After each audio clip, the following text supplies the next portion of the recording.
Welcome to my channel Ibrahim Creation. நான் ஒரு comic உருவாக்கியிருக்கேன் தான் டைரக்டட் பை கெசாத் இப்ராஹிம்.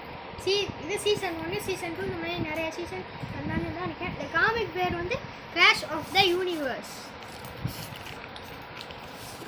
ஜாக் ஜெட்டுன்னு ஒரு 2 பேர், ஜாக் ஜெட்டுன்னு 2 பேர் ஒரு இந்த ஊர்லேயே ஒரு வில்லனு, அதாவது ஸ்டோரியிலேயே வில்லனு, அந்த ஊர்லேயும் வில்லனு.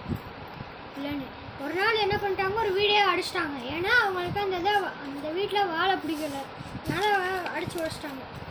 இந்த ஒரு பேஜில் தான் பாதி கதையாக இருக்குது.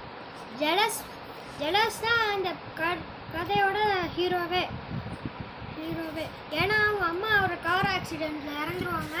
ஆனால் அவங்க அம்மா ஒரு சயின்டிஸ்டா அவங்க வீட்லேயே ஒரு லேபு வச்சுருப்பாங்க. ஆனால் அந்த லேப் ரொம்ப அழுக்காக இருந்துச்சு, ரொம்ப நாளாக க்ளீன் பண்ணாததுனால. ஆனால் க்ளீன் பண்ணலான்னு ஒரு கடைக்கு போய் பெயிண்ட் வாங்கலான்னு போயிருக்கான். சொல்கிறான், இங்கே நிறையா கெமிக்கல் பாட்டில் இருக்கே. அப்போ ஒரு நாள் அப்போ ஒரு கெமிக்கல்லேருந்து ஒரு சாம்பிள் எடுத்துகிட்டு போய் குடிச்சிட்டான். அன்னையிலேருந்து தான் அவனுக்கு இந்த பவரே கிடச்சிச்சு. எது பிக்கிற மாதிரி பண்ணலை, ஆனால் சும்மா இப்படி போட்டு வச்சுருக்கேன். இவன் ஒரு ரன்னிங் ரேஸ்லேயே சூப்பராக ஸ்பீடாக ஓடுற ஒரு பவர் கிடச்சிச்சு. இவன் ஃபஸ்ட்டில் ஜெட்டுன்னு சொன்னேன்னா, அவன் நம்ம ஊரில் ரொம்ப இது பண்ணுறான்னு அவன் கையை உடச்சிட்டான். அதுக்கு தான் ஆணு கத்திக்கிட்டு இருக்கான் ஒளியில். இவன் சூப்பர் ஹீரோ காஸ்டியூமை ரெடி பண்ணிக்கிட்டு இருக்கான்.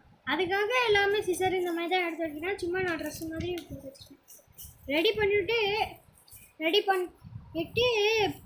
பண்ணிட்டு சும்மா போஸ் கொடுக்குற மாதிரி இது பண்ணால் ஐம் த கிளாஷ்னு சொல்கிறான். அதுக்கப்புறம் ஹாலுக்கு போகிறான். அதுதான் 10 பேஜோட kill the terrorist Jet and Jet. ஜெட்டுன்னு ஒருத்தவன் சொன்னேன்ல, அவனையும் கொண்டுட்டான். ஸோ மக்கள்லாம் சந்தோஷப்படுத்தாங்க.